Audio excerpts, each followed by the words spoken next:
So hi hello everyone, this is Aryan from IT Patna.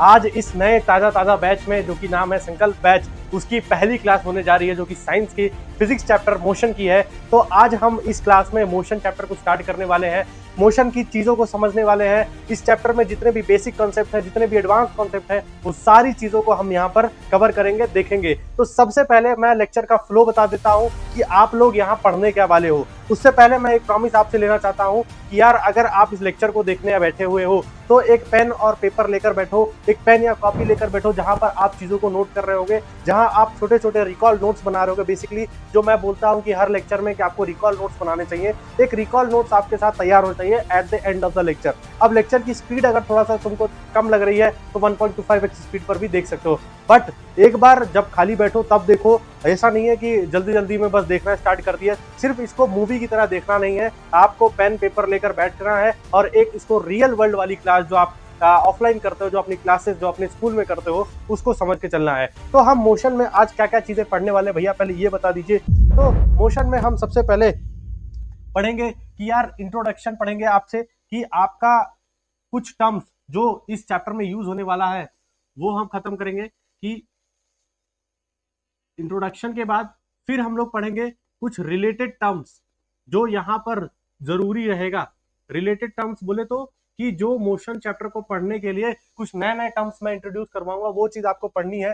फिर उसके बाद ये सबसे इंपॉर्टेंट चीज होती है ग्राफ्स, जो कि बहुत सारे बच्चे क्लास 9th में जो ग्राफ्स हम लोग सीखेंगे, अभी मोशन के ग्राफ सीखेंगे, वो बच्चे बहुत सारे रखते हैं। मैं तुमको यहाँ पर प्रैक्टिकली ग्राफ बनाना सिखाऊंगा और हर एक ग्राफ के पीछे कंसेप्ट क्या है, हर एक ग्राफ के पीछे क्या लॉजिक होता है, वो चीज सिखाऊंगा, वो चीज समझाऊंगा, जिससे तुम्हें रटने की जरूरत बाद में नहीं पड़ने वाली है।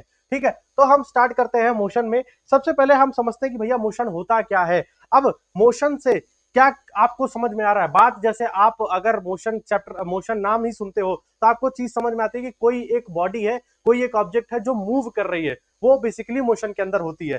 तो मोशन को डिफाइन करने के लिए हमारे पास सबसे पहले पढ़ना होता है कि रेफरेंस पॉइंट, हमें पता होना चाहिए कि रेफरेंस पॉइंट क्या होता है, मतलब रेफरेंस क्या होती है। जैसे कि रेफरेंस पॉइंट जो होता है कि ये पॉइंट होता है कि एक स्टेशनरी पॉइंट। देखो घबराना बिल्कुल नहीं है कि क्या क्या नए नए वर्ड यूज कर रहे हैं, सारी वर्ड्स का एक्सप्लेनेशन मैं तुमको दूंगा। एक स्टेशनरी पॉइंट जहां से तुम किसी एक ऑब्जेक्ट को ऑब्जर्व करते हो। अब भैया बहुत सारी भड़काऊ चीजें आपने बोल दी है, ऑब्जेक्ट को क्या करते हो? ऑब्जर्व करते हो।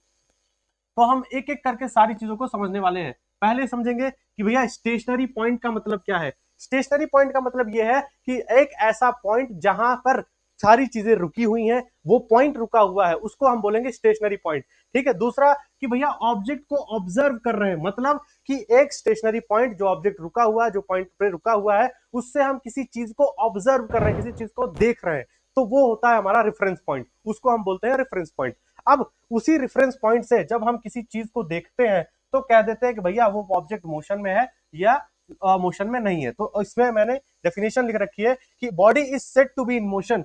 Body is said to be in motion, और मोशन का मतलब होता है और moving. A body is said to be in moving when its position changes continuously with respect to a stationary object, that is reference point. जैसा कि मैंने बताया कि स्टेशनरी ऑब्जेक्ट या स्टेशनरी पॉइंट से अगर तुम किसी चीज को देख रहे हो और वो अपनी पोजीशन बार बार चेंज कर रहा है, अपनी पोजीशन चेंज करता हुआ जा रहा है, तब तुम बोल सकते हो स्टेशनरी पॉइंट पर खड़े होके, उस रेफरेंस पॉइंट पर खड़े होके कि भैया वो ऑब्जेक्ट मोशन के अंदर है।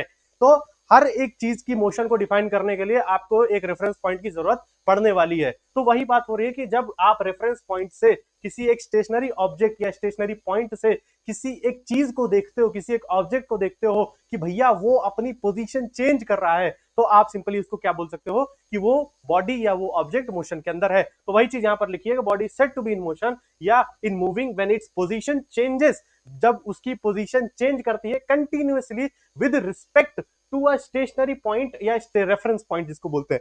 तो रेफरेंस पॉइंट से जब आप देख रहे हो कोई ऑब्जेक्ट को और अगर वो ऑब्जेक्ट की पोजीशन चेंज होती हुई दिख रही है, तो आप कह सकते हो कि वो ऑब्जेक्ट मूविंग है या ऑब्जेक्ट मोशन के अंदर है।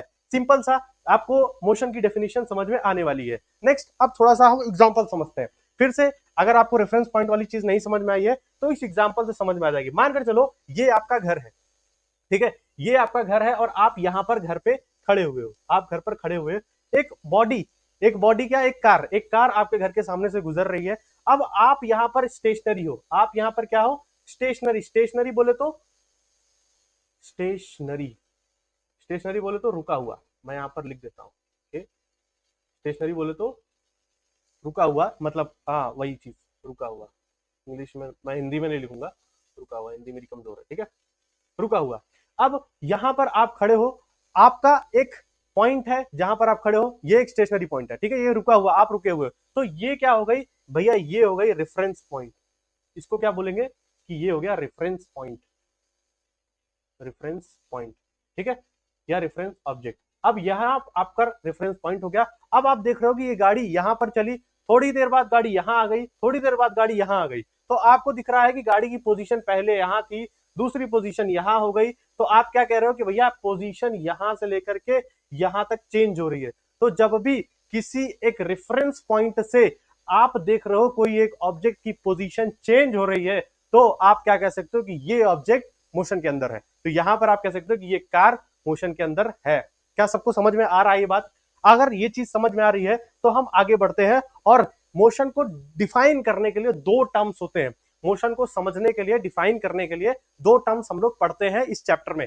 पहला होता है डिस्टेंस, दूसरा होता है डिस्प्लेसमेंट। अब तुमको डिस्टेंस से समझ में आ रहा होगा, डिस्टेंस तो तुमने पहले से भी पढ़ रखा होगा कि भैया डिस्टेंस से मतलब हमको समझ में आता है। तो डिस्टेंस का मतलब होता है कि actual length of the path travelled is known as distance covered by object. मतलब डिस्टेंस वो होता है कि जो ऑब्जेक्ट मोशन के अंदर है वो जो एक्चुअल पाथ कवर करता है, जो एक्चुअल चीजें दूर पाथ कवर करता है, उसकी टोटल डिस्टेंस, उसकी एक्चुअल डिस्टेंस को हम डिस्टेंस बोलते हैं। मतलब एक्चुअल जो उसकी लेंथ होती है उसको हम डिस्टेंस बोलते हैं, ठीक है।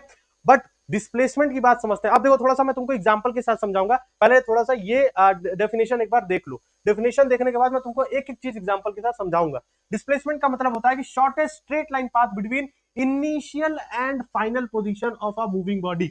मतलब कोई बॉडी मूविंग में है या बॉडी कोई मोशन में है, तो उसकी एक इनिशियल पॉइंट होगी जहां से उसने स्टार्ट किया होगा, एक फाइनल पॉइंट होगी जहां वो जाकर खत्म हुई होगी। तो जो इनिशियल और फाइनल पॉइंट को जोड़ता हुआ शॉर्टेस्ट डिस्टेंस होगा उसको हम बोलते हैं डिस्प्लेसमेंट। भैया क्या बोल रहे हो, समझ में नहीं आ रहा है? तो let's take an example, example से आपको सारी चीज समझ में आ जाएगी।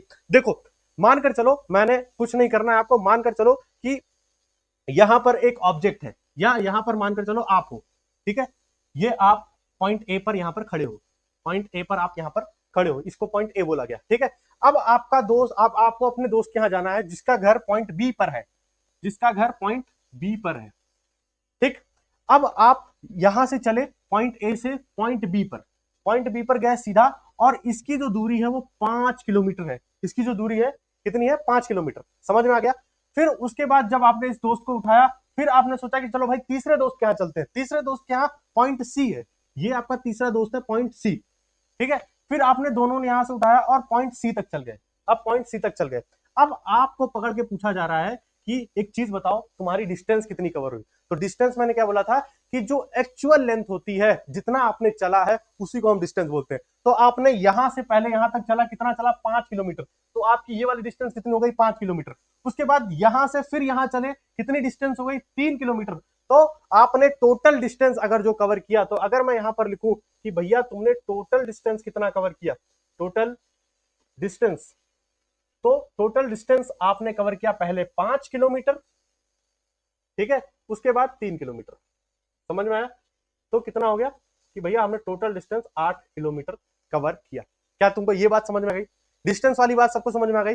अब हम समझते हैं डिस्प्लेसमेंट। डिस्प्लेसमेंट मैंने क्या बोला था कि आपने जहां से मोशन स्टार्ट किया, बोले तो इनिशियल पॉइंट, और आपने जहां मोशन खत्म किया वहां फाइनल पॉइंट, उस इनिशियल और उस फाइनल पॉइंट के बीच की शॉर्टेस्ट डिस्टेंस, सबसे छोटी डिस्टेंस को हम डिस्प्लेसमेंट बोल देते हैं। उसको नहीं मतलब है तुम कितना चल कर आए हो, उसको सिर्फ इतना मतलब है कि तुम इनिशियल पॉइंट कहां था तुम्हारा, तुम्हारा फाइनल पॉइंट कहां था। जब हम उसको जोड़ देंगे तो वो तुम्हारा डिस्प्लेसमेंट हो जाएगा, सीधे सीधी लाइन से जोड़ेंगे तो यहां पर तुम्हारा ये जो पॉइंट था, ये क्या था? इनिशियल पॉइंट, यहां से तुमने मोशन स्टार्ट किया था। ये पॉइंट क्या था? ये पॉइंट तुम्हारा रहा फाइनल पॉइंट, जहां पर तुमने मोशन को खत्म किया है। तो इनिशियल पॉइंट और फाइनल पॉइंट को जोड़ने वाली जो दूरी है, जो स्ट्रेट लाइन है, उसी को क्या बोलते हो? डिस्प्लेसमेंट। उसी को क्या बोला जाता है? डिस्प्लेसमेंट। तो भैया डिस्प्लेसमेंट यहां पर आपने कैसे 4 किलोमीटर निकाला? तो अगर आपने क्लास 8th में या 7th में पढ़ रखा होगा हाइपोटेन्यूज, वो हाइपोटेन्यूज फार्मूला, जो पाइथागोरस फार्मूला होता है, तो पाइथागोरस फॉर्मूला क्या कहता है कि भैया ये राइट एंगल ट्राइंगल बन रहा है, तो ये इसका हाइपोटेन्यूज हो गया, ठीक है, ये इसका परपेंडिकुलर हो गया और ये इसका बेस हो गया। तो हाइपोटेन्यूज क्या बोलते थे, हाइपोटेन्यूज सॉरी पाइथागोरस क्या बोलते थे कि भैया, पाइथागोरस का बोलने का मतलब ये था कि एक भी राइट एंगल ट्राइंगल में H square is equals to P square plus B square, ये होता है। तो तुम्हारा इस मोशन में तुमको एच, एक ट्राइंगल में इसका एच पता है 5 किलोमीटर, तुमको पी पता है 3 किलोमीटर, तुमको बेस निकालना है 4 किलोमीटर, मैंने निकाला है, पहले से निकाल के रखा है, बट कैसे निकला वो आंसर बता रहा हूं तुमको। तो एच कितना था 5 किलोमीटर, 5 का square is equal to perpendicular कितना था 3 किलोमीटर, परपेंडिकुलर कितना था 3 किलोमीटर, 3 का स्क्वायर प्लस बेस हमको निकालना है। तो बेस निकालने के लिए ये कितना हो गया 5 का स्क्वायर 25, ये हो गया 9 प्लस बेस का स्क्वायर। अब बेस का स्क्वायर 9 इधर आएगा तो ये चला जाएगा 25 minus 9 is equal to base का स्क्वायर, जो कि निकलेगा क्या 16। अब 16 किसका स्क्वायर होता है, तो ये होता है 4 किलोमीटर। तो क्या तुमको समझ में आया कि भैया 4 किलोमीटर जो कैसे आया था वो ऐसे आया था, ठीक है। तो बात तुम्हारी यहाँ पर पाइथागोरस थ्योरम की नहीं हो रही, बात तुम्हारी इनिशियल और फाइनल पॉइंट की बात हो रही है, बात तुम्हारी डिस्टेंस और डिस्प्लेसमेंट की हो रही है। क्या तुमको डिस्टेंस और डिस्प्लेसमेंट वाली चीज समझ में आई? अगर वो समझ में आया तो हम दूसरा एग्जांपल एक लेकर चलते हैं। क्या तुमको इतना समझ में आ गया? क्या तुमको इतना समझ में आ गया है? अब हम लोग आगे बढ़ते हैं, वापस बढ़ते हैं। क्या डिस्टेंस डिस्प्लेसमेंट का भैया ठीक है, एक एग्जांपल दे दिया, एक और दे दो, एक और एग्जांपल दे देते हैं, ठीक।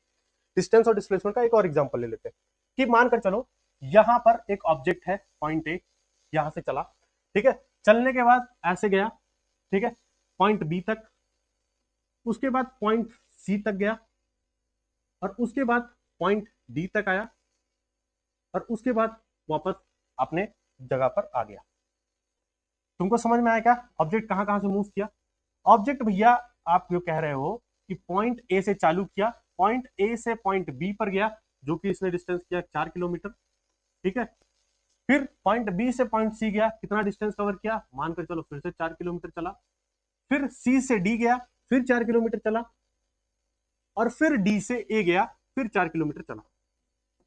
क्या तुमको ये बात समझ में आ रही है?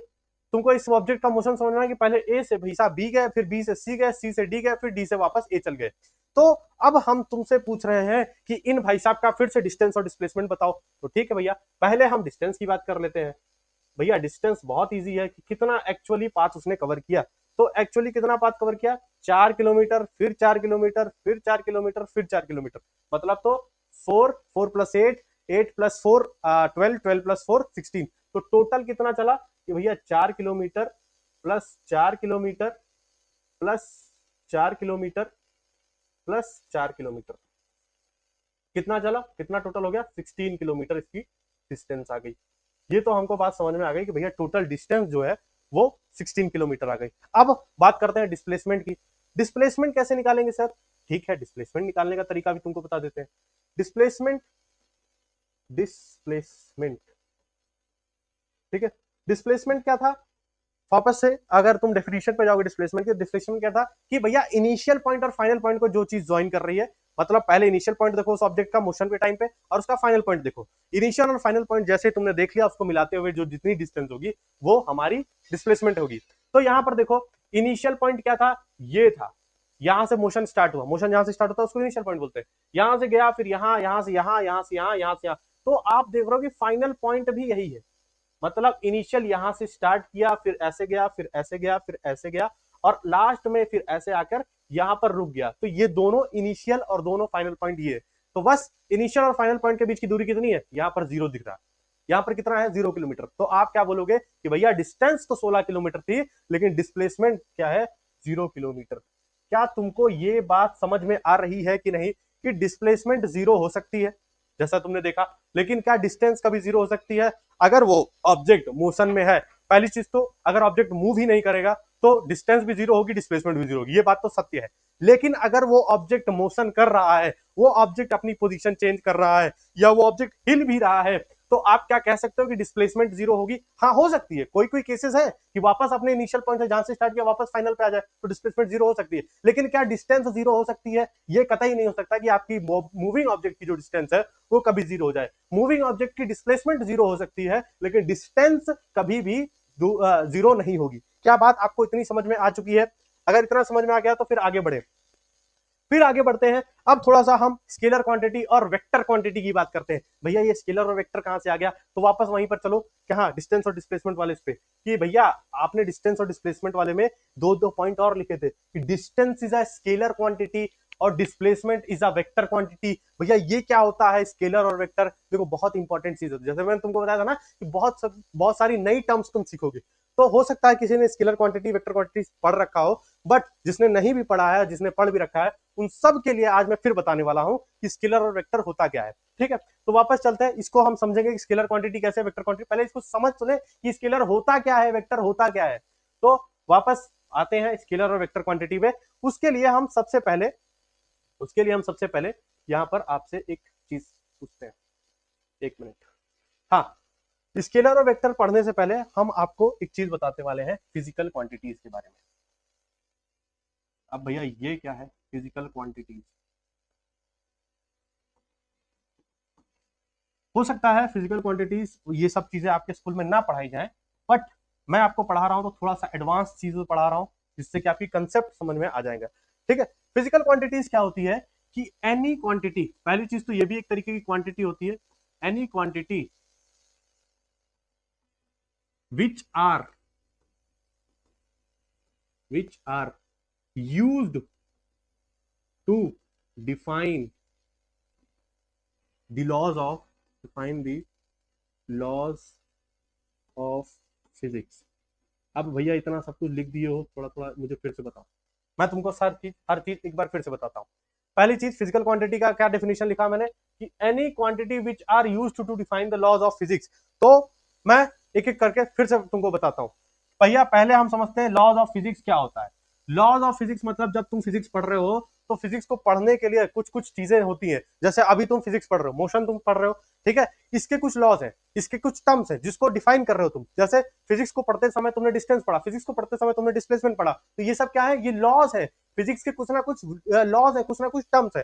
तो उन लॉज को डिफाइन करने के लिए जिन क्वांटिटीज की आपको जरूरत पड़ती है उसको हम बोलते हैं क्या, फिजिकल क्वांटिटी। वही तो यहां पर लिख रखा है कि भैया जो भी क्वांटिटी आपकी डिफाइन करती है फिजिक्स के लॉज को, उनको हम फिजिकल क्वांटिटीज बोलते हैं। मतलब कि आपके फिजिक्स लॉज क्या थे, स्पीड आपका फिजिक्स लॉ था, डिस्प्लेसमेंट आपका फिजिक्स लॉ है, आगे आप फोर्स पढ़ोगे वो आपका फिजिक्स लॉ है, बहुत सारे फिजिक्स लॉ होते हैं। उन फिजिक्स के लॉ को डिफाइन करने के लिए, उन फिजिक्स के लॉ को बताने के लिए, उन फिजिक्स के लॉ को समझाने के लिए आपको कुछ क्वांटिटीज की जरूरत पड़ती है, और उन्हीं क्वांटिटीज को आप क्या कहते हो, फिजिकल क्वांटिटीज। तो आपने क्या देखा कि स्पीड और डिस्प्लेसमेंट, सॉरी डिस्टेंस और जो डिस्प्लेसमेंट था वो लॉज ऑफ फिजिक्स थे। वो डिफाइन करने के लिए, वो क्वांटिटीज को डिफाइन करने के लिए आपको फिजिकल क्वांटिटीज की नीड पड़ी। तो आप ये क्या कह सकते हो कि भैया स्पीड, सॉरी स्पीड में बार बार बोल रहा हूं, कह रहा हूं वो कि भैया आपका जो ये हो गया डिस्टेंस, जो आपका डिस्प्लेसमेंट हो गया, तो क्या ये फिजिकल क्वांटिटीज है? हाँ जी, ये बिल्कुल फिजिकल क्वांटिटीज है। अब फिजिकल क्वांटिटीज जो होती है वो दो प्रकार की होती है मेरे भाई। फिजिकल क्वांटिटीज की प्रकार कितने प्रकार की होती है? दो प्रकार की होती है, वैसे होती तीन प्रकार की है, बट आपके लेवल तक अभी दो ही पढ़ेंगे हम लोग। क्या कि फिजिकल क्वांटिटीज के दो टाइप्स होते हैं। पहला टाइप क्या होता है, स्केलर, और दूसरा टाइप क्या होता है, वेक्टर। दूसरा टाइप क्या होता है, वेक्टर। अब भैया स्केलर और वेक्टर का क्या मतलब है, तो उसको समझने के लिए हम आगे वाली स्लाइड पर जाते हैं। ठीक है, फिजिकल क्वांटिटीज के दो तरीके होते हैं, एक स्केलर क्वांटिटीज होती है, एक फिजिकल वेक्टर क्वांटिटीज होती है। तो स्केलर क्वांटिटी की मैंने क्या डेफिनेशन लिख रखी है, स्केलर क्वांटिटी की डेफिनेशन ये है कि ऐसी physical quantity, a physical quantity having only magnitude is known as scalar quantity. अब भैया मैग्नीट्यूड क्या होता है वो भी मैं बताऊंगा, पहले डेफिनेशन पढ़ लो। फिर वेक्टर क्वांटिटी की क्या डेफिनेशन है कि a physical quantity having magnitude as well as direction is known as vector quantity. ये क्या होती है, वेक्टर क्वांटिटी। अब तुमको थोड़ा सा यहाँ पर चीजें चक्राहट में मिलेंगी। ठीक है, वापस से वही वाली स्लाइड पर जाते हैं, डिस्टेंस डिस्प्लेसमेंट वाली। तो डिस्टेंस मैंने क्या बोला था कि ये एक स्केलर क्वांटिटी है, ठीक है, और ये एक वेक्टर क्वांटिटी है। लेकिन भैया पहले समझाओ तो कि स्केलर क्या होता है, वेक्टर क्या होता है। तो देखो, अगर मैं कह रहा हूं, यहां पर डेफिनेशन क्या कह रही है कि स्केलर जो क्वांटिटीज होती हैं उनके पास सिर्फ मैग्नीट्यूड होता है, उनके पास सिर्फ एक वैल्यू होती है, उनके पास कोई डायरेक्शन नहीं होता है। डायरेक्शन मतलब मतलब उनको डिफाइन करने के लिए किसी डायरेक्शन की जरूरत नहीं पड़ती है, और वेक्टर क्वांटिटी में डायरेक्शन की जरूरत पड़ती है। ठीक है, तो एग्जांपल लेते हैं। स्केलर क्वांटिटी का एग्जांपल क्या था? वही आपने डिस्टेंस जो पढ़ा था। ठीक है, एग्जांपल से आपको समझ में आ जाएगा। वेक्टर क्वांटिटी का एग्जांपल क्या था? डिस्प्लेसमेंट। ये डिस्टेंस है, सॉरी, ये डिस्टेंस है और ये डिस्प्लेसमेंट है। ठीक है, तो आप क्या देख रहे हो कि डिस्टेंस को डिफाइन करने के लिए आप हमेशा सिर्फ और सिर्फ मैग्नीट्यूड की जरूरत पड़ती है, सिर्फ और सिर्फ एक यूनिट की जरूरत पड़ती है। क्या कि भैया जैसे मानकर चलो डिस्टेंस 3 किलोमीटर, क्या 3 किलोमीटर के साथ हम कोई डायरेक्शन जोड़ते हैं? नहीं जोड़ते। बेसिकली हम डिस्टेंस को डिफाइन करने के लिए सिर्फ 3 किलोमीटर बोल दिए, 4 किलोमीटर बोल दिया, 5 किलोमीटर बोल दिया, 5 मीटर बोल दिया, 2 मीटर बोल दिया, 3 मीटर बोल दिए। तो ये एक तरीके की फिजिकल क्वांटिटी होती है जिसमें सिर्फ और सिर्फ मैग्नीट्यूड का जरूरत पड़ता है, सिर्फ और सिर्फ आपको नंबर्स की जरूरत पड़ती है, सिर्फ और सिर्फ किसी वैल्यू की जरूरत पड़ती है। वहीं अगर आप डिस्प्लेसमेंट की बात करते हो तो डिस्प्लेसमेंट भी आप कह सकते हो कि 3 किलोमीटर का डिस्प्लेसमेंट हो सकता है, लेकिन किस तरफ होता है आपको ये बताना पड़ेगा कि 3 किलोमीटर ईस्ट में हुआ, 3 किलोमीटर वेस्ट में हुआ। तो हमेशा ये याद रखना कि डिस्प्लेसमेंट को डिफाइन करने के लिए आप एक वैल्यू तो जरूरत पड़ती है, जो कि 3 किलोमीटर की वैल्यू तो है, लेकिन साथ साथ आपको एक डायरेक्शन की भी जरूरत पड़ती है। तो हमेशा हर एक वेक्टर क्वांटिटी को डिफाइन करने के लिए आपको एक डायरेक्शन की जरूरत पड़ने वाली है। तो भैया जो आप एग्जाम्पल दिए तो उसमें थोड़े डायरेक्शन बताओ हमको। तो जो एग्जाम्पल मैंने आपको दिए थे, अगर मैं एग्जाम्पल की बात करूं तो आपको एग्जाम्पल मैंने कहा दिया था,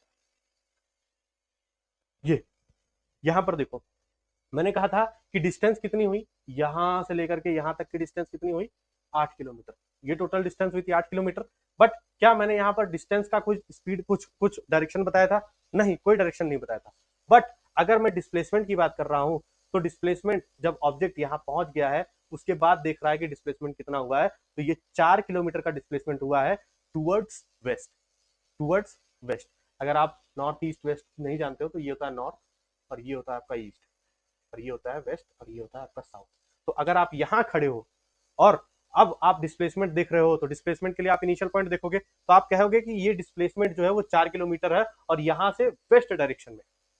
ठीक है, तो डिस्प्लेसमेंट को डिफाइन करने के लिए अगर आप यहां से डिफाइन करोगे तो 4 किलोमीटर वेस्ट, और अगर आप यहां खड़े हो, मान के चलो आपने मोशन यहां से स्टार्ट किया, यहां से वापस गए, तो डिस्टेंस तो 8 किलोमीटर होगी, क्योंकि आपने 3 किलोमीटर पहले चला, 5 किलोमीटर बाद चला, 8 किलोमीटर डिस्टेंस तो हुई। लेकिन जब आप यहां खड़े हो गए तो अब आप कहोगे क्या कि भैया इनिशियल और फाइनल के बीच में हम डिस्प्लेसमेंट नापते हैं, तो डिस्प्लेसमेंट कितनी हुई? तो डिस्प्लेसमेंट वापस से 4 किलोमीटर हुई, लेकिन टूवर्ड्स ईस्ट, क्योंकि आप वहां खड़े हो और आप इधर पॉइंट आउट कर रहे हो। तो क्या आपको समझ में आया कि डिस्प्लेसमेंट को डिफाइन करने के लिए डायरेक्शन की जरूरत होती है? क्या इतनी बात आपको समझ में आ गई? डिस्टेंस को डिफाइन करने के लिए कोई डायरेक्शन की जरूरत नहीं होती है। तो आप हमेशा ये चीज मानकर चलो कि जब भी आप किसी वेक्टर क्वांटिटी को डिफाइन कर रहे होगे तो आपको एक डायरेक्शन देनी पड़ेगी। तो डिस्प्लेसमेंट एक तरीके का वेक्टर क्वांटिटी है, इसलिए आपको हमेशा डायरेक्शन के साथ चलना पड़ेगा। क्या आपको यहां तक ये सारी चीजें समझ में आ गई हैं? तो हम आगे बढ़ सकते हैं।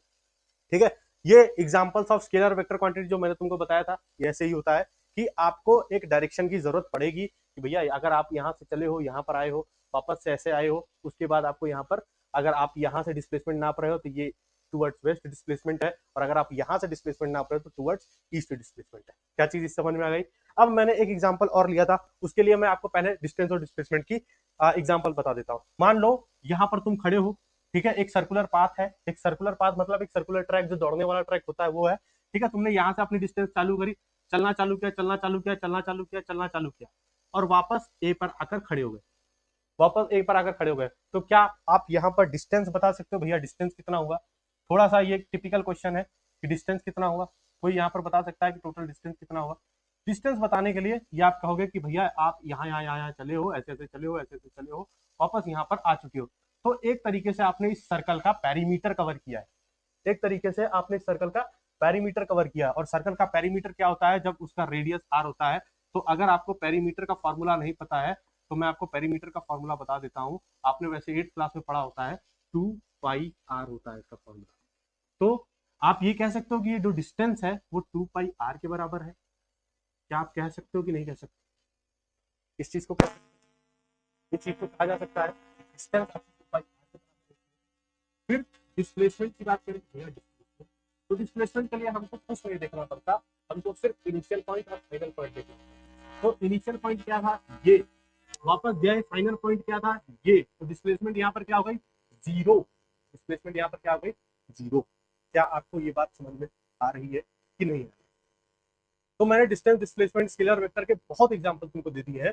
आई होप तुमको ये चीज समझ देता हूँ मैं। इजी क्वेश्चन तुमको देता हूँ। इजी क्वेश्चन क्या है कि एक ऑब्जेक्ट है, ठीक है, बेसिकली एक ऑब्जेक्ट है जो कि पॉइंट ए से चलना स्टार्ट किया है, पॉइंट ए से पॉइंट बी गया, ठीक है, वापस पॉइंट सी पर आया, फिर वापस पॉइंट डी पर गया, ठीक है, उसके बाद पॉइंट ए पर गया और पॉइंट ए से इधर आ गया, ठीक है। हर दूरी को 4 किलोमीटर की नाप दिया गया है, हर दूरी को 4 किलोमीटर का नाप दिया गया है, तो भी 4 किलोमीटर, तो भी। अब आपसे बोला जा रहा है कि भैया हमको डिस्टेंस और डिस्टेंस, तो डिस्टेंस और डिस्टेंस, एक बार स्क्रीन पॉज करो, पूरे फिगर को देखो, क्वेश्चन लगाने का सॉल्व करने की कोशिश, आई होप हो गया होगा, ठीक है।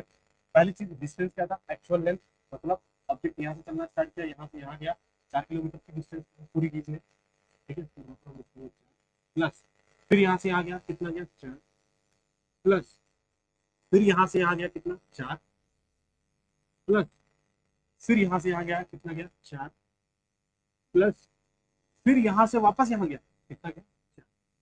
तो जब आप जोड़ोगे इसको तो ये होगा 20 किलोमीटर, तो ये दूरी कितनी होगी 20 किलोमीटर, तो डिस्टेंस कितनी आ गई यहाँ पे 20 किलोमीटर, ठीक है।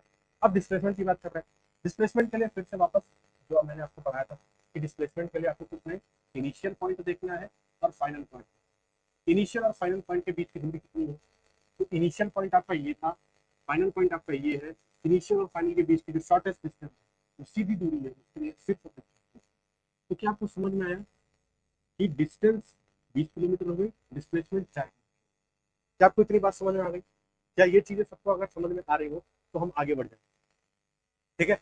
तो हम आगे बढ़ते गए, हम बोलते हैं क्या कि अब मोशन के टाइप्स पढ़ते हैं कि मोशन के कितने टाइप्स होते हैं। मैंने मोशन पढ़ा था, ठीक है, मोशन की डेफिनेशन पढ़ी थी, उसके बाद हमने डिस्टेंस डिस्प्लेसमेंट पढ़ लिया। अब हमको पढ़ना है क्या कि मोशन के कितने टाइप्स होते हैं। अब मोशन दो तरीके के होते हैं, ठीक है। बेसिकली मोशन अगर मोशन की बात करते हो तो दो तरीके का मोशन होता है, ठीक है। एक होता है यूनिफॉर्म मोशन और एक होता है नॉन यूनिफॉर्म, ठीक है। एक होता है यूनिफॉर्म मोशन और एक होता है नॉन यूनिफॉर्म मोशन। तो मैं तुमको पहले थोड़ा सा डिक्शनरी चीजें बता देता हूँ, डिक्शनरी वाली चीजें, कि थोड़ी सी तुम्हारी ग्रामर सही कर लेता हूँ, थोड़ी सी व्याकरण सही कर लेता हूँ। पहली चीज, अगर तुमको यूनिफॉर्म का मतलब नहीं पता है तो अभी से जान लो, बहुत इंपॉर्टेंट टर्म है, इसको पूरे चैप्टर आप यूज करने वाले। तो यूनिफॉर्म का मतलब होता है लगातार, यूनिफॉर्म का मतलब होता है एक जैसा, हमेशा एक जैसा, इसको बोलते हैं हम यूनिफॉर्म। और नॉन यूनिफॉर्म का मतलब समझ ही रहोगे, यूनिफॉर्म के आगे नॉन लगाने मतलब जो चीज यूनिफॉर्म नहीं होगी वो नॉन यूनिफॉर्म होगी। तो आपको यूनिफॉर्म का मतलब समझ में आ गया कि लगातार एक जैसा, ये चीज सबको समझ में आ गई। तब आपको ये चीज भी समझ में आ गई कि अगर यूनिफॉर्म के आगे मोशन लगा है तो अब मैं कह रहा हूँ कि लगातार कोई मोशन हो रहा है तो उसको हम यूनिफॉर्म मोशन कह सकते हैं। और नॉन यूनिफॉर्म मोशन, लगातार कोई मोशन नहीं हो रहा, रुक रुक के कोई मोशन हो रहा है, तो उसको हम नॉन यूनिफॉर्म मोशन कहेंगे। तो ये तो रही बात हिंदी की। अब थोड़ा सा डेफिनेशन पर आते हैं। तो डेफिनेशन क्या कह रहा है आपका, डेफिनेशन ये कह रहा है कि भैया अ body is in uniform motion if it travels equal distance in equal interval of time. बहुत कुछ बोल दिया, बहुत कुछ बोल दिया कि इक्वल इंटरवल क्या होता है, इक्वल डिस्टेंस क्या होता है, वो सारी चीजें मैं तुमको बताऊंगा, ठीक है। फिर से एक एग्जांपल लेते हैं, क्या आपने बोला इक्वल डिस्टेंस, आपने दो चीजों की बात करी है, इक्वल डिस्टेंस और equal interval of time, equal interval of time, ठीक है। तो इक्वल डिस्टेंस तो आपको समझ में आ रहा है कि डिस्टेंस इक्वल है, बराबरी दूरी, ये तो आपको समझ में आ रहा था, दूरी बराबरी की, तो equal distance. Equal intervals of time का मतलब क्या है कि इंटरवल्स मतलब 1 घंटे से 2 घंटा, मतलब एक टाइम से दूसरे टाइम के बीच भी जो दो आपकी दूरी होती है उसको हम इंटरवल बोलते हैं। कैसे भैया, मानकर चलो आप कोई काम करने गए हो, 6 बजे आपने स्टार्ट, 6 सुबह 6 ठीक है, फिर आपने उसी चीज को 7 बजे, या मानकर चलो आपने किचन में कुछ रखा, ठीक है, किचन में रखा, ठीक है। 6 बजे आपने चेक किया उसको, कहीं वो उबला कि नहीं उबला। 7 बजे आपने चेक किया, कहीं वो उबला कि नहीं उबला। 8 बजे फिर आपने चेक किया कि कहीं वो उबला कि नहीं उबला। 9 बजे फिर आपने चेक किया कि उबला कि नहीं उबला। तो आप देख रहे होगे कि हर एक घंटे के इंतराल पर, हर एक घंटे के इंटरवल पर आप उस चीज को चेक कर रहे हो। तो क्या आपको इंटरवल वाली बात समझ में आई कि इसके बीच की जो दूरी है, इसके बीच की जो आपका फासला है, इसके बीच की दूरी का जो चीज है उसको आप बोलते हो कि इंटरवल। क्या इंटरवल आपको समझ में आया? क्या इंटरवल समझ में आया कि आप एक एक घंटे के इंटरवल्स पे, एक एक घंटे के इंटरवल्स पे आप यहाँ पर चेक कर रहे हैं। बात समझ में आ गई? तो इसी को बोला जाता है कि जब आप इंटरवल्स, इंटरवल देख रहे हो, टाइम के इंटरवल्स देख रहे हो तो इसको बोलते हैं इंटरवल ऑफ टाइम। जब इंटरवल ऑफ डिस्टेंस देखोगे तो इसको बोलेंगे distance of interval of distance. Interval of distance का क्या मतलब है उसको भी बता देता हूँ। मान कर चलो आप गाड़ी लेकर चले, ठीक है, आप एक कार ड्राइव कर रहे हो, ठीक है, आपने पहले उसका स्पीडोमीटर चेक किया, कार का जो मीटर होता है उसको स्पीडोमीटर बोलते हैं। कार के मीटर को आपने पहले 4 किलोमीटर पे चेक किया, ठीक है, 4 किलोमीटर पे चेक किया, या ऐसे मान के चलो पहले आपने कार के डिस्टेंस को चेक किया, कार के स्पीड को चेक किया एक सिटी में, ये ए आपकी एक सिटी है, ठीक है, उसके बाद आपने देखा बी सिटी, उसके बाद देखा आपने सी सिटी पे, ठीक है। जब कोई नई सिटी आ रही है तभी आप सिर्फ उसके मीटर को देखते हो। तो क्या आप देख रहे हो ए और बी के बीच की दूरी कितनी है? 50 किलोमीटर। बी और सी की दूरी के बीच कितनी है? 50 किलोमीटर। सी और डी की दूरी कितनी है? 100 किलोमीटर, ठीक है। तो क्या आपको समझ में आ रहा है कि आप ओडोमीटर, गाड़ी का जो ओडोमीटर है, अब टाइम की इंटरवल पे ना देख के डिस्टेंस के इंटरवल पर देख रहे हो। मतलब आपने ए से बी के बीच में दूरी की 50 किलोमीटर के बाद बी देखा, फिर 50 किलोमीटर के बाद सी देखा, फिर 100 किलोमीटर के बाद डी देखा। मतलब आपने जो स्पीड मीटर देखा, जो आपका स्पीडोमीटर गाड़ी के आगे लगा रहता है, आपने ये देखा कि ए को पहले पहले ए वाली सिटी पे देखा, फिर 50 किलोमीटर बाद बी वाली सिटी के अंदर देखा, फिर 50 किलोमीटर बाद सी वाली सिटी के अंदर देखा, फिर 100 किलोमीटर बाद डी वाली सिटी के अंदर देखा। तो आप ये कह रहे हो कि भैया इक्वल, यहाँ पर देखो इक्वल है, ये अनइक्वल इंटरवल्स है, लेकिन आप ये देख रहे हो कि किसी ना किसी एक इंटरवल पर आप स्पीड को देख रहे हो। वैसे ही किसी ना किसी इंटरवल पे आप किचन की वो चीज चेक कर रहे थे कि वो पकी कि नहीं पकी। क्या आपको बात समझ में आ गई? इंटरवल वाली चीज समझ में आ गई कि इंटरवल का मतलब ये होता है कि आपके बीच की दूरी, दो चीजों के बीच की दूरी को हम इंटरवल बोलते हैं। सीधी सी बात, सिंपल सी बात है। तो हम यहाँ पर जो डेफिनेशन था कि भैया यूनिफॉर्म मोशन में इंटरवल्स की बात कर रहे हैं, किसके इंटरवल्स की बात कर रहे हैं? टाइम के बाद की। तो मतलब हर टाइम की बीच की जो बीच में दूरी होगी उसको हम बोलेंगे इंटरवल्स ऑफ टाइम। और वो इंटरवल्स ऑफ टाइम क्या होना चाहिए? इक्वल होना चाहिए। जैसे कि आपने किचन वाला जो देखा था कि भैया पहले आपने 6 बजे चेक किया, पहले आपने 6 बजे चेक किया, फिर उसके बाद 7 बजे चेक किया, फिर उसके बाद 8 बजे चेक किया। तो आप देख रहे होंगे कि एक एक घंटे के इंटरवल पर आप इस चीज को देख रहे हो। तो क्या ये इंटरवल इक्वल है? तो क्या आपको ये इंटरवल इक्वल लग रहे हैं? जी हाँ। तो आप ये देख रहे होंगे इक्वल इंटरवल ऑफ टाइम में, इक्वल इंटरवल ऑफ टाइम में आप उस किचन में रखी हुई चीज को चेक करोगे।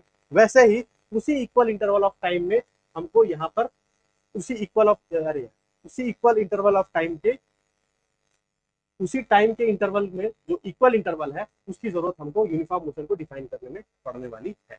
यूनिफॉर्म मोशन को डिफाइन करने में पड़ने वाली है, ठीक है। तो यहाँ पर क्या रहा था कि जो बॉडी होती है अगर वो यूनिफॉर्म मोशन में तब कहलाएगी जब वो इक्वल डिस्टेंस कवर करेगी इक्वल इंटरवल्स ऑफ टाइम में। तो इक्वल इंटरवल ऑफ टाइम में वो अगर इक्वल डिस्टेंस कवर करती है तब हम कहते हैं कि बॉडी मोशन के अंदर है। मतलब मानकर चलो आप एक फिर से, अब मैं आपको यूनिफॉर्म मोशन का एग्जाम्पल देता हूँ कि गाड़ी लेकर चले, आप कार लेकर चले, ठीक है, कार लेकर चले। अब कार को आपने देखना स्टार्ट किया, कार की दूरी, मतलब कार की स्पीड नहीं चेक करो, कार की दूरी चेक करो। मानकर चलो आपने पहले सेकंड में 4 किलोमीटर चला, 4 किलोमीटर, ठीक है, 4 किलोमीटर चला 1 मिनट में, 1 मिनट में, नेक्स्ट 1 मिनट में आपने फिर 4 किलोमीटर चला, नेक्स्ट 1 मिनट में फिर आपने 4 किलोमीटर चला, तो और नेक्स्ट 1 मिनट में फिर आपने 4 किलोमीटर। तो यहां से आपको एक चीज समझ में क्या आ रही है कि जो हमारे इंटरवल्स ऑफ टाइम है, पहली चीज तो ये इंटरवल्स ऑफ टाइम है। तो इंटरवल ऑफ टाइम जो है वो इक्वल है, एक मिनट की दूरी कितनी है? 1 मिनट की दूरी है। तो इक्वल इंटरवल ऑफ टाइम में आप इक्वल डिस्टेंस कवर कर रहे हो, देख रहे हो, इक्वल डिस्टेंस आप कवर कर रहे हो। तो उसी को हम बोलते हैं क्या कि ये गाड़ी आपकी यूनिफॉर्म, तो ये गाड़ी क्या है आपकी यूनिफॉर्म। क्या आपको बात समझ में आ गई? क्या इतनी बात सबको समझ में आ गई कि जब भी equal distances, equal intervals of time में गाड़ी चीज कोई भी ऑब्जेक्ट कवर कर रहा होगा उसको हम क्या बोलेंगे कि वो यूनिफॉर्म मोशन के अंदर है, ठीक है। यहां पर क्या होता है कि जो इंटरवल्स ऑफ टाइम होते हैं वो तो इक्वल ही रहते हैं, मतलब हर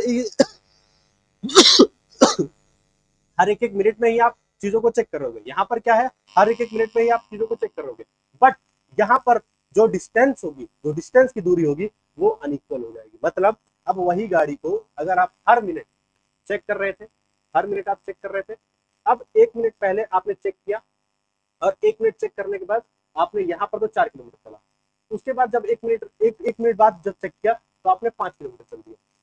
उसके बाद फिर आप कहीं रुके होगे, बीच में कहीं रुके होगे, मान लो कहीं रुके, उस वजह से आपने जो अगले मिनट पर डिस्टेंस कवर करी वो कम करी 3 किलोमीटर। उसके बाद आप बहुत स्पीड से गाड़ी लेकर गए और अगले मिनट में आपने गाड़ी 6 किलोमीटर। तो क्या आपको दिख रहा है कि टाइम इंटरवल तो इक्वल है, बट जो डिस्टेंस आप कवर कर रहे हो वो इक्वल नहीं रहने वाला है। क्या आपको बात समझ में आ रही है कि जो आप टाइम देख चेक कर रहे हो वो तो आपके इक्वल है, इंटरवल्स, टाइम के इंटरवल्स इक्वल है, बट आपकी जो डिस्टेंसेस है, जो आपने डिस्टेंस कवर की है, वो अनइक्वल है। तो मैंने यहीं पर ये चीज लिख रखी है कि जब बॉडी आपकी ट्रेवल करती है unequal distances in equal intervals of time, तब आप कह सकते हो कि वो ऑब्जेक्ट नॉन यूनिफॉर्म मोशन के अंदर रहने वाला है। क्या आपको ये बात समझ में आ गई है? क्या इतनी बात आपको समझ में आ गई है? तो आपको यूनिफॉर्म मोशन और नॉन यूनिफॉर्म मोशन समझ में आ गया डेफिनेशन से। अब आगे बढ़ते हैं, ये आपको एग्जांपल था, आपको एग्जांपल के साथ मैंने समझाया है। अब एक और चीज समझते हैं। अब आपको एक थोड़ा सा प्रैक्टिकल एग्जांपल देता हूँ। मान कर चलो यही एक गाड़ी है, यही एक कार है जिसको आप लेकर चले हो, ठीक है। अब ये गाड़ी, पहली जो सिचुएशन है, दो सिचुएशन मैंने नाम दी। पहली गाड़ी, पहली सिचुएशन, आप हाईवे पे हो। पहली सिचुएशन कि आप हाईवे पे हो।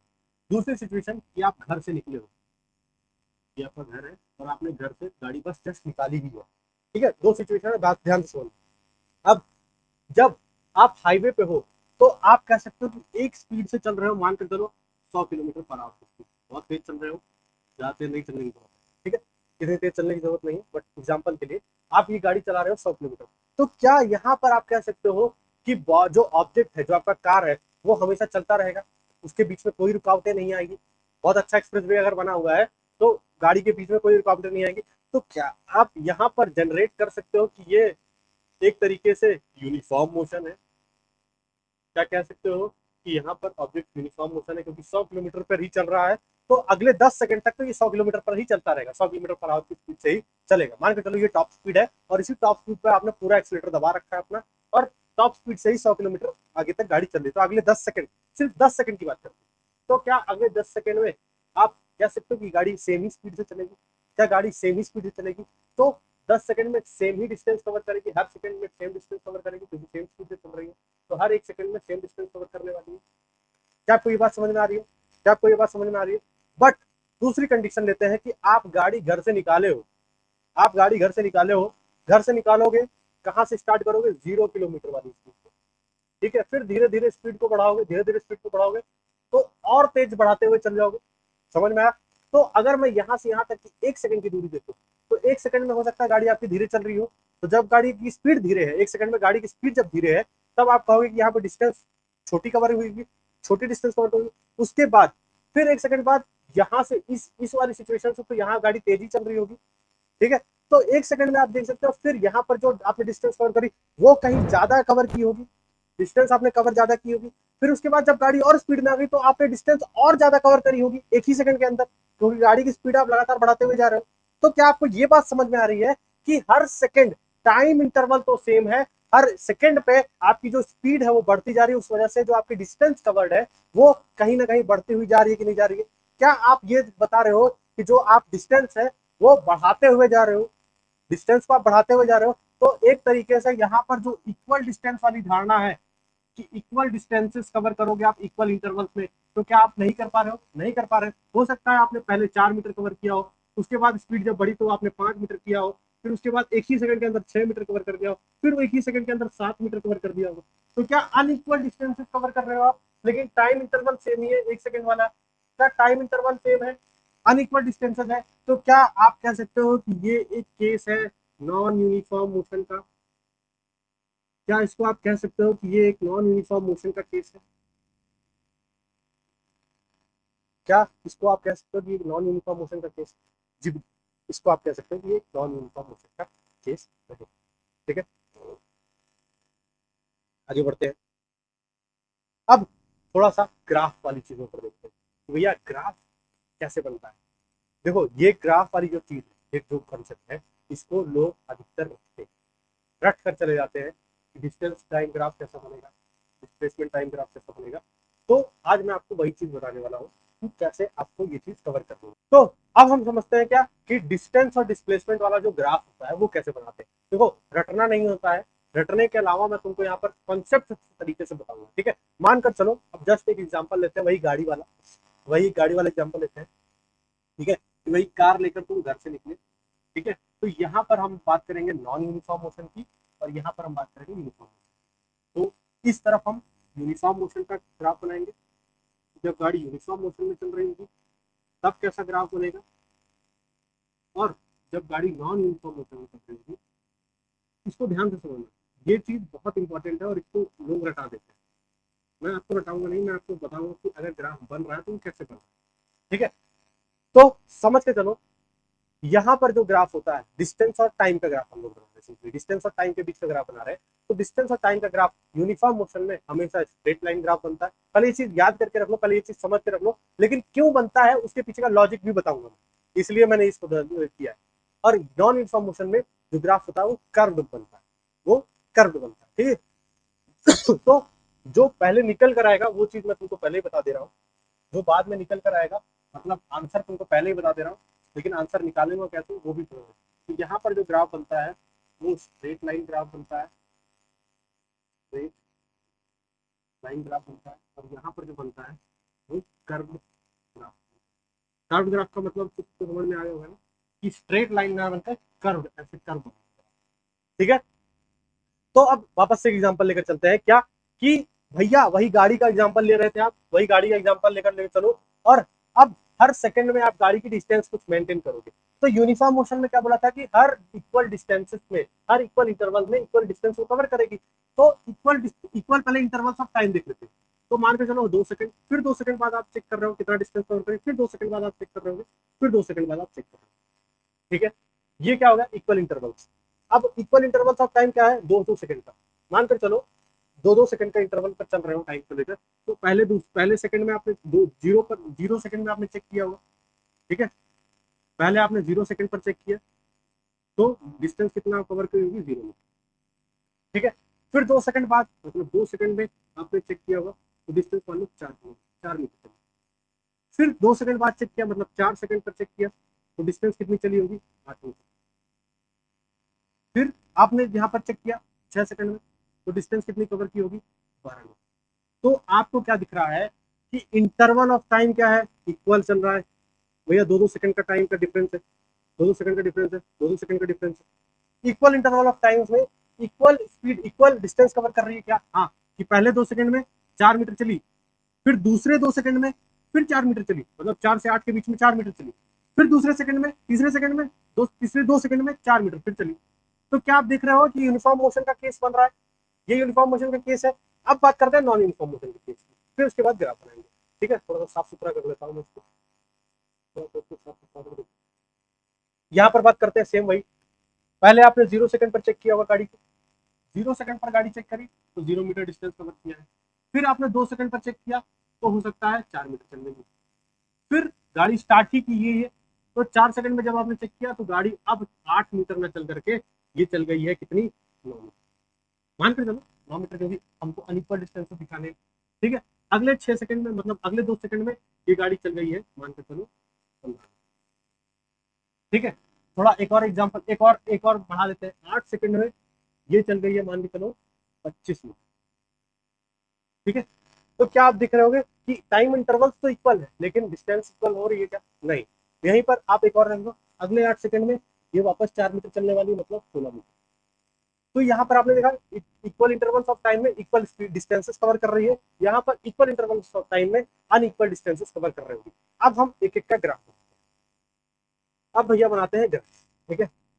तो सबसे पहले किसका ग्राफ बनाए, पहले हम यूनिफॉर्म मोशन का ग्राफ। तो अब चलते हैं थोड़ा ग्राफ बनाने, पहले हम यूनिफॉर्म मोशन का ग्राफ बनाएंगे, यूनिफॉर्म,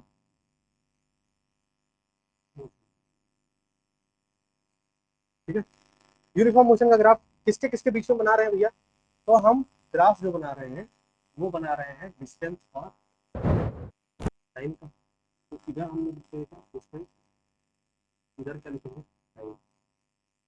तो तुमको ये चीज समझ आ रही है?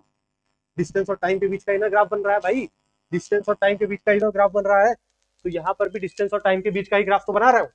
अब मानकर चलो आप टाइम, ये है 0 सेकेंड, ये टाइम है 2 सेकेंड, ये टाइम है 4 सेकेंड, ये टाइम है 6 सेकेंड, और ये टाइम है 8 सेकेंड। क्या आपको बात समझ में आ रही है?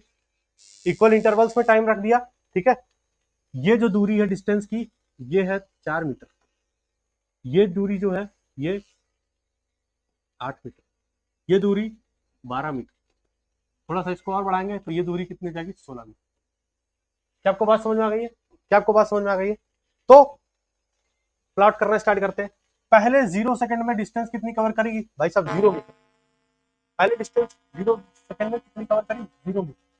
तो पहले आपका दूसरा पॉइंट रखेंगे, दूसरा पॉइंट क्या रखेंगे कि दूसरे 2 सेकंड में आपने 4 मीटर कवर कर दी, तो 2 सेकंड में आपने वापस 4 कवर कर ली, तो आपका यहाँ पर पॉइंट, ठीक है। ग्राफ बनाना तो क्लास 8 में सीखोगे ना भाई लोग। फिर 4 सेकंड में 8 मीटर चली, फिर अगले 4 सेकंड में 8 मीटर चली, तो अगले 4 सेकंड में आपने ये 8 मीटर, तो अगले 4 सेकंड में 8 मीटर, ठीक है। फिर अगले 6 सेकंड में 12 मीटर चली, तो 6 सेकंड और 12 मीटर, ठीक है। फिर 8 सेकंड में 16 मीटर चली, तो 8 सेकंड के अंदर ये 16 मीटर का इंटरेक्शन कहीं कहीं कहीं, ठीक है। अब जब इन पॉइंट्स को आप ज्वाइन करोगे तो आपको दिख रहा होगा कि ये स्ट्रेट लाइन ग्राफ बन रहा है। थोड़ा सा अच्छे से ज्वाइन कर लेना, मैं शायद नहीं ज्वाइन कर पा रहा हूँ, लेकिन जब तुम उसको अच्छे से ज्वाइन करोगे तो क्या आपको दिख रहा है कि ये स्ट्रेट लाइन ग्राफ है, जो कि मैंने पहले बोला था आपको क्या, कि हमेशा यूनिफॉर्म मोशन में डिस्टेंस और टाइम का जो ग्राफ होता है वो स्ट्रेट लाइन बनता है। जो चीज बोली थी, जो चीज होती है, वो चीज प्रूफ करके भी दिखा दी तुमको एक एग्जाम्पल लेकर। क्या तुमको इसके पीछे का लॉजिक समझ में आया? क्या तुमको इसके पीछे का लॉजिक समझ में आया कि भैया अगर डिस्टेंस और टाइम का जो ग्राफ होता है यूनिफॉर्म मोशन में, यूनिफॉर्म मोशन में वो स्ट्रेट लाइन होता है, इसके पीछे का लॉजिक समझ में आ गया क्या? नहीं समझ में आया? लॉजिक सबको समझ में आया? अब हम बात करते हैं नॉन यूनिफॉर्म, अब बात करेंगे नॉन यूनिफॉर्म मोशन की, ठीक है। तो नॉन यूनिफॉर्म मोशन के लिए वापस से हम वाली स्लाइड जाएंगे। तो क्या था इसमें कि भैया डिस्टेंस और टाइम के बीच की दूरी जो थी वो इक्वल इंटरवल्स थी, तो 0, 2, 7, 6, 8, और डिस्टेंस कितनी है? 0 metre, 4 metre, 9 metre, 15 metre, 25 metre. Plot करना स्टार्ट करते हैं। प्लॉट करना स्टार्ट करता है, फिर मैं तुमको बताता हूँ कि क्या क्या कैसे कैसे प्लॉट किया, तो हो सकता है ये स्पीड थोड़ा सा तेज हो जाए।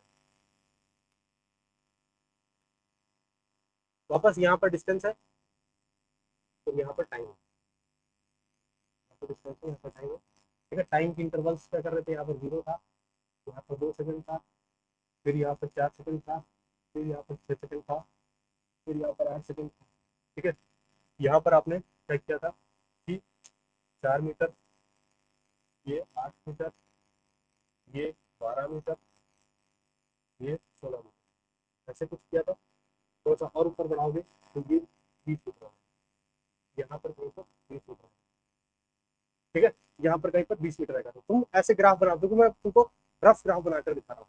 तो पहले 2 सेकंड में इसने कितना कवर किया? पहले 2 सेकंड में कितना कवर किया? पहले 2 सेकंड में अगर देखोगे तो यहाँ पर 0 मीटर कवर किया, तो पहले 0 सेकंड में सॉरी 0 कवर किया, 2 सेकंड में 4 कवर किया, ठीक है। प्लॉट कर देते हैं। तो पहले 0 पे ये क्या चला? 0 चला, पहले 0 पे ये 0 चला, फिर 2 पे ये 4 चला, तो ऐसे मानकर चलो ये यहाँ पर बन गया। फिर आगे देखें, फिर देखेंगे अगर, तो 4 पे ये कितना चला? 9 मीटर, तो अगले 4 सेकंड पर ये 8 मीटर है, तो यहाँ कहीं 9 मीटर होगा, तो 9 मीटर मानकर चलो यहाँ पर है, ऐसे, ठीक है। उसके बाद फिर आगे बढ़ोगे, क्या बोला है कि फिर 6 सेकंड पे 15 मीटर चला, तो 6 सेकंड पर आपने 15 मीटर चला दिया इसको, तो 6 सेकंड क्या था? ये 15 मीटर क्या है? 12 और 16 के बीच में होगा, तो कहीं यहाँ पर कहीं पर होगा, तो ये कुछ ऐसे बन जाएगा, ठीक है। उसके बाद फिर